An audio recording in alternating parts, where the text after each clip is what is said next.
Shalom Aleichem, everybody. Hope all is well. We find ourselves in between the 3 weeks which take place during the time of the holiday, in between the holiday of the 17th of Tammuz and Tisha B'AV, the 9th of Av. And this is the time where we mourn, we commemorate the destruction of the second temple, and as well the first temple, because we know both temples were actually destroyed on Tisha B'AV, on the 9th of Av. So it is a day of mourning, a day of commemoration. But there's a deeper element to this, my friends, and this deeper element is as follows. While we are reflecting upon the destruction of the temple, on a deeper level, the destruction of the previous temple is the beginning of the construction of the new temple. And this is because you take a construction blueprint. You have the plans for a building.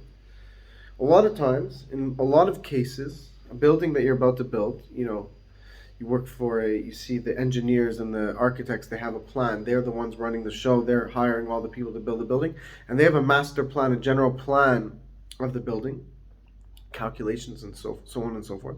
A lot of times the first step on the plan of the construction is the demolition of whatever is in place of the new building, whatever's on the land, that land where the new building will be. On the very first step of that plan is the demolition, the destruction of the previous property to make way and room and begin the construction of the new property. So the demolition itself is part of the construction. How do we take this into our lives? We have to realize that as tragic as it is that the temple has been destroyed, we have a new temple, a third temple that is about to be built. And this destruction of the second temple is the very beginning of the new construction of the third temple, that in order for us to access this new light that is about to be revealed to us in the days of Mashiach, the coming Mashiach may be today, the Jewish people had to go into exile another time, and we had to go and enter into this darkness to reveal the light, because we know that the brightest form of light comes from the darkness. That the darkness itself will shine. The Rebbe speaks about this, that the darkness, it won't just be that the darkness will be overcome with light, the light will now shine upon the darkness. No, but rather the darkness itself will transform into light. The darkness will shine. And this is because this world, as far as it seems from God, because we know it's the lowest of all worlds, to the point where it's physical.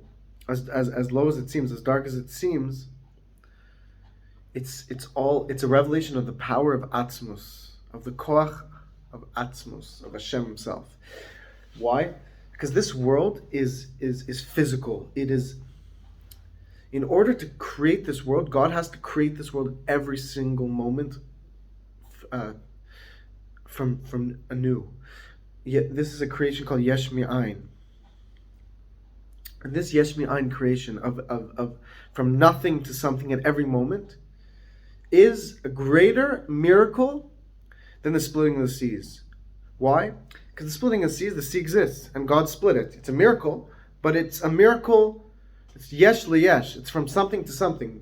There is a sea, and now God changed the sea to split. However, the world itself is a greater miracle than that, because this world at every moment comes into existence from nothingness. And when we reflect upon this idea, our hearts will be penetrated with excitement to serve the divine, to serve Hashem. Why? Because it's something that we're accustomed to. We're used to it. It seems normal that the world is existing.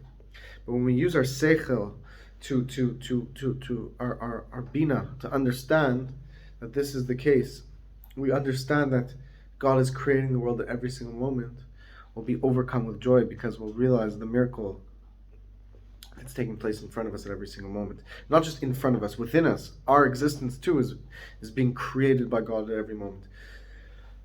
And this is the world that God desires the most, because this is the world where we can serve Him and perform Torah and mitzvahs and bring the Torah into action. So this is a very auspicious time to learn the laws of the building of the Beis Hamikdash. The Rebbe explains and he quotes and he brings proof from the Tanakh, from the book of prophets, the book of Nevi'im, that when you learn the laws of the Beis Hamikdash, it builds the Beis Hamikdash. God considers it like the building of the Beis Hamikdash, and we know that the Beis Hamikdash,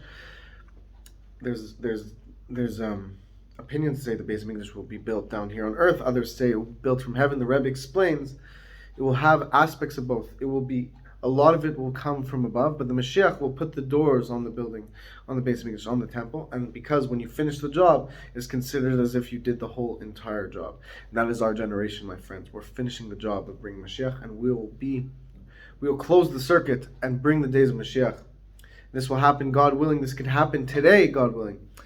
This is a very auspicious time. I put down below a link to learn on Chabad.org for the laws of the building of Beis Hamikdash. Hilchas Beis Bechira. It's the house of God, and learn the law. Do whatever you can, and this is something that's very, very, very important, and it's a great opportunity. You could also support the Torah channel to help give us this financial support to spread this message further. And like, comment, share, subscribe. Let me know what you liked about this video. Let's get excited. Mashiach is about to arrive. Hashem bless you all.